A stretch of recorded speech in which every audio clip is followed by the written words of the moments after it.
జీవన్ తలారి good morning Praveen అన్న జై భీమ్ జై భీమ్ జీవన్ తలారి దోమ పరికప్ప గుడ్ మార్నింగ్ ప్రవీణ్ అన్న జై తెలంగాణ జై భీమ్ థ్యాంక్ యూ బ్రదర్స్ మీరు అందరి ఆశీస్సులతోటే మనం ఉంటున్నాం ఎందుకంటే నిన్న నుండి బీఆర్ఎస్ వాళ్ళు ట్రోలింగ్ ఇక నా మీద అంటే భయపెట్టిద్దాం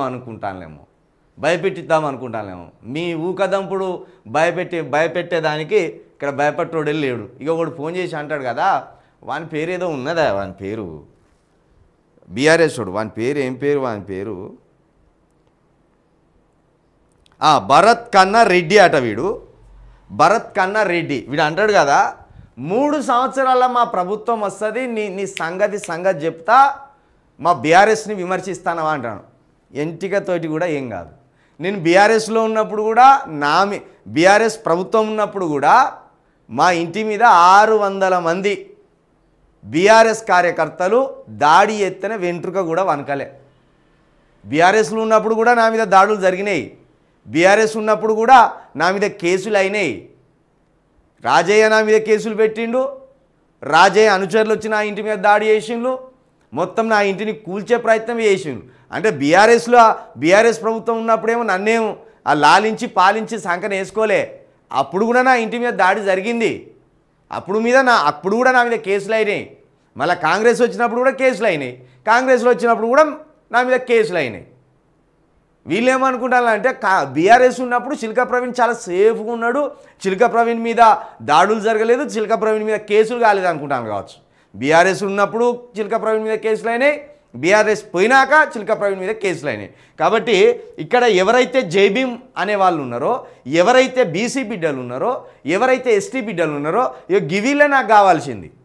వీళ్ళ బలమే నాకు కావాల్సింది టీఆర్ఎస్ వాళ్ళ బలమో కాంగ్రెస్ వాళ్ళ బలమో బీజేపీ వాళ్ళ బలమో నాకు అవసరం లేదు సామాన్య ఎస్సీ బీసీ ఎస్టీల యువకుల బలం నాకు కావాలి ఎందుకంటే ప్రత్యామ్నాయ రాజకీయం తెలంగాణలో రావాలని బలంగా కోరుకుంటున్న వ్యక్తిని నేను కాబట్టి వాడేవాడు భరత్ కన్నా రెడ్డి పెట్టినా ఇంకోడు పెట్టినా మీరు పీకపోయిందేం లేదు మీరు బెదిరించేదేం లేదు ఉన్నది ఒకటే ప్రాణం ఒకటే పోరాటం ఒకటే జీవితం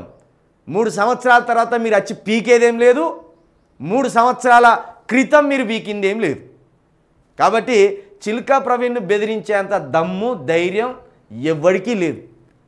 ఇట్లా గొడ్డలు బట్టి నరికినా మళ్ళొచ్చి నిలబడతా గొడ్డలి గాయం మానిపోగానే మళ్ళొచ్చి నిలబడతా అది విప్లవకారుడి యొక్క నైజం అది ధైర్యానికి ఉన్న లక్షణం అది కాబట్టి ఎంతమంది మహనీయుల చరిత్రలు చదివితే ఇంత మొండితనం రావాలి ఎంతమంది పోరాట వీరుల చరిత్రను అవగతం చేసుకుంటే ఈ స్థానంలో నేను నిలబడాలి ఎంతమంది విప్లవకారుల చరిత్రను అవపోసాన పడితే నేను ఈ మాటలు మాట్లాడగలగాలి